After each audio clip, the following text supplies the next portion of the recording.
ప్రారంభించుకుంటున్నాము.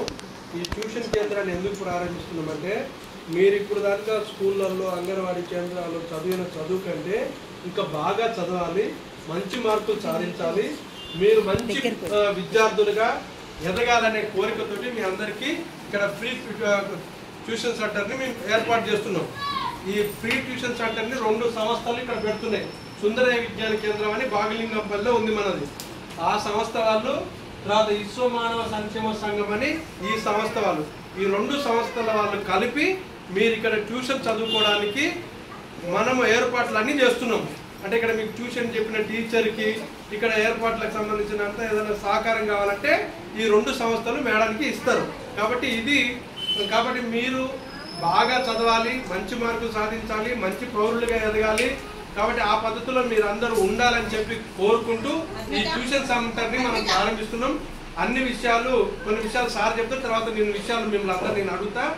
అయితే ఇప్పుడు ఈ సంక్షేమ సంఘానికి సంబంధించిన ప్రెసిడెంట్ గారు మన ట్యూషన్ సెంటర్ని ప్రారంభించాల్సిందిగా కోరుతున్నాను.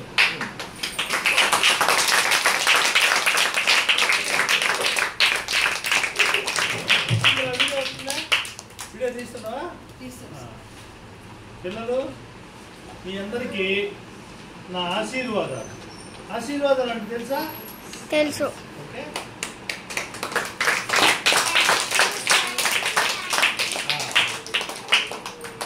మీరందరూ బాగా చదవాలి.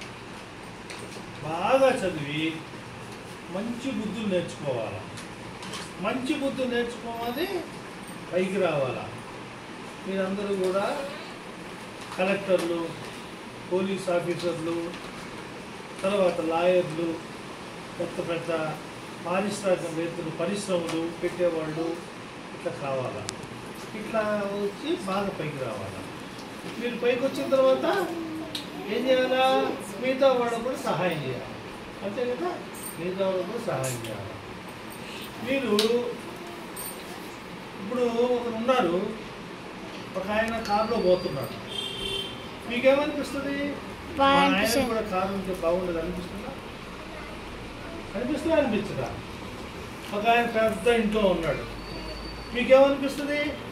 మాకు కూడా పెద్ద ఇల్లు ఉంటే బాగుండేది అనిపిస్తుంది. మా ఆయన కూడా, మా నాన్నకి మంచి ఇల్లు ఉంటే బాగుండేది అని. మన ఇంట్లో ఒక ఆయనకి ఇంట్లో ఫ్రిడ్జ్ ఉంది, ఏసీ ఉంది, అన్నీ ఉన్నాయి. మనకు కూడా అనిపిస్తాడా? ఎంతకాలం అబ్బా ఒక్క వస్తుంది, అప్పుడు ఎట్లా ఏంది, ఈ ఫ్యామిలీ కూడా సరిపోవట్లేదు, మాకు కూడా. అయితే ఇవన్నీ కావాలంటే ఏం కావాలా? చదువుకోవాలి, డబ్బులు కావాలి. డబ్బులు కావాలి కదా. డబ్బులు కావాలంటే ఇప్పుడు నీకు డ్రెస్ కొనియాలా? ఏం కావాలా? డ్రెస్సు, పైసలు కావాలా? పుస్తకాలు కావాలా? పెన్ను కావాలా? సినిమా పోవాలా? అంటే మనము అన్నిటికీ డబ్బులు కావాలి. ఈ డబ్బులు కావాలంటే మనం ఏం చేయాలా? చదువుకోవాలి. బా అలా చెప్పారా? చదువుకోవాలి. చదువుకొని బాగా పెద్దోడు అయ్యి మనం ఇవన్నీ తీర్చుకోవాలి.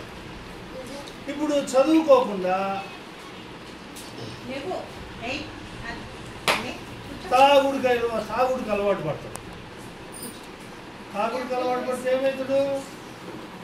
డబ్బులన్నీ సంపాదించిన డబ్బులన్నీ పోగొడతాడు. డబ్బులన్నీ తాగుడికి పోతాయి కదా. తాగి మోటార్ సైకిల్ డ్రైవ్ చేస్తాడు. ఏమైంది? మోటార్ సైకిల్ డ్రైవ్ చేస్తే యాక్సిడెంట్ అయితే ఏమైంది? హాస్పిటల్ అయితే ఏమైంది? పైసలన్నీ ఖర్చు అయిపోతుంది. సంపాదించిందమ్మా పోతాయి, దానికే పోయినాయి. ఇంకా మళ్ళీ ఎట్లా చేయాలి? మరి కారు ఎట్టు కొంటావు, ఇల్లు ఎట్లా కొంటావు, ఫ్రిడ్జ్ ఎట్టు కొంటావు, ఏసీ ఎట్టు కొంటావు? పైసలతో.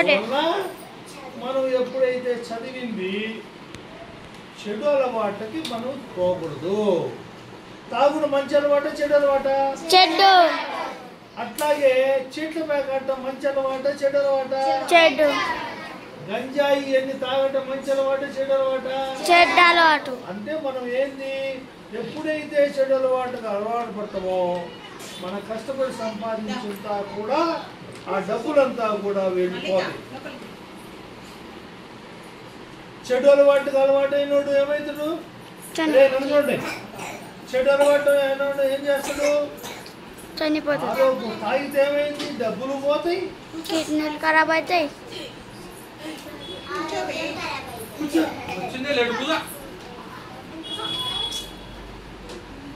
ఒకడు తాగుడు అలవాటు పడితే ఏమవుతాడు? డబ్బులు పోయినా, ఆరోగ్యం పోయిందా?